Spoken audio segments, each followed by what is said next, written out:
محافظة ضمان ونلتقي مع أحد أكبر تجار الدجاج في المحافظة، الأخ صلاح السدي. أستاذ صلاح، بأمانة هل تأثروا تجار الدجاج من حملة الأخ ضياء الدكتور ضياء؟ والله نحن تأثر والناس كلهم من الدكتور ضياء، من حملة حق الدكتور ضياء. أمانة تأثروا كلهم، بس للأمانة إنه على حق. يعني وعلى حق. أنا من تجار أصحاب الدواجن وهو المزارع حقي، وهو إن إحنا تأثرنا بس والله إنه على حق. يعني كلام الدكتور حق، كلامه على حق. الدجاج ضر، والله إن نضر 1000 ضر، وهذا السم اللي بنستخدمه للعلاجات للدواجن. شوف علشان شوف هذا وهذا هذا يا سيدي عيني سموم هذا كلها. هؤلاء كلهم أنت ليش بيفعل؟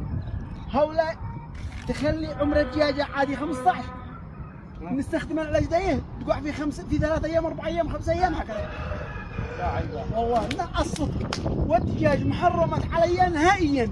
يعني ما عاد بمتعود شرفين نهائيا. أنا أبرأ إلى الله من الدجاج نهائيا.